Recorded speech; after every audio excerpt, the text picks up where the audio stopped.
The president touched on almost all sectors of the economy, promising to deliver prosperity and tighten the noose around corruption.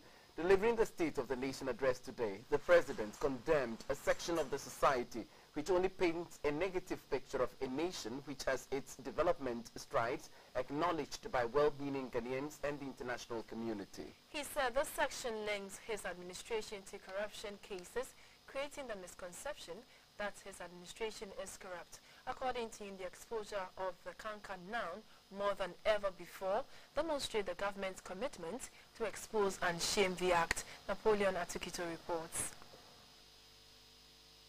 The president showed that he respected the constitution, giving no room for one to suspect any emotional tendencies. For every cause and effect that he adduced in the State of the Nation address, he stayed within the remit of the law or constitutional prescriptions. The president also gave a pictorial evidence of his account and work he professed to have executed in photographic illustrations. When he touched on projects, particularly roads, he challenged the members of parliament to trace the evidence on the ground by monitoring developments in their various constituencies. The president, in giving an account of the state of affairs in Ghana, did not just present pertaining conditions or a road map into the future, but also intimated that he will punish those who fall foul of the law.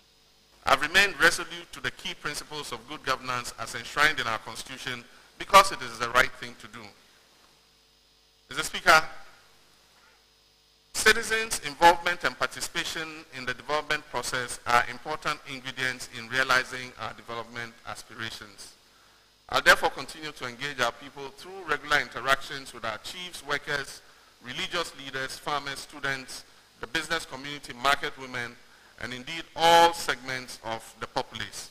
The president said 3 billion Ghana cedis will be expended on the health sector this year.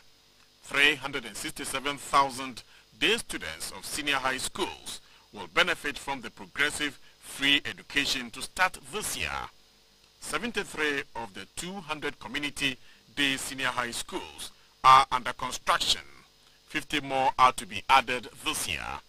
The police hospital is undergoing massive expansion works, while a new military hospital is under construction in Kumasi. The president also gave statistics on food security and import substitutions.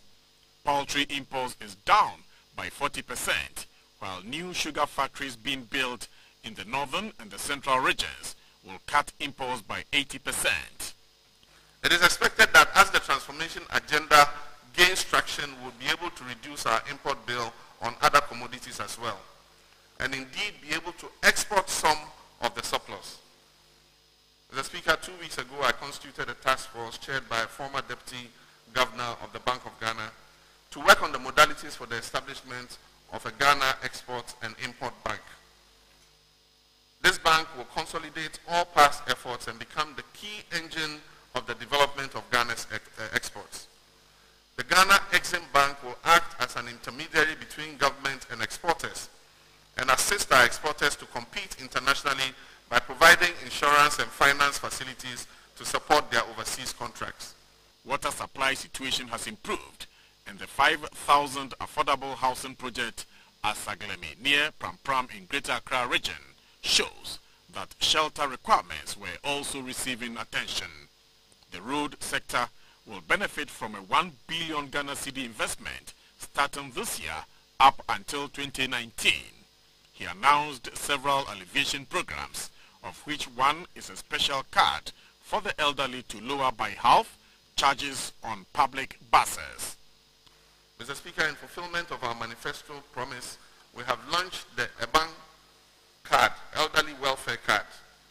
This is a priority identity card that enables our senior citizens 65 years and above to travel at half fare on metro mass transit buses across the country. The EBAN card also gives our aged priority access in queues at banks, hospitals, and other public places. So far, 1,200 senior citizens have been registered and have received their EBAN cards and are beginning to enjoy the benefits. This year, 150,000 of the poorest households are to benefit from the LEAP program.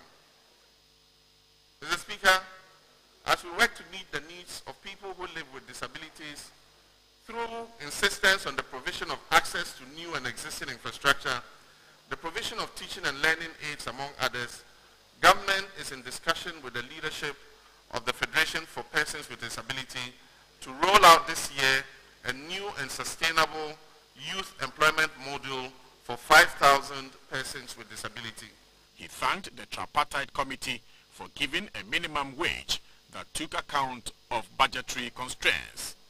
The president insisted the use of seat belts as an important safety requirement in motor traffic.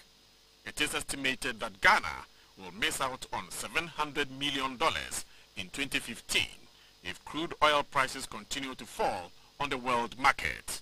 It is about one of the shocks which justifies the IMF program embraced by Ghana to stabilize the economy. Napoleon Atukito reporting.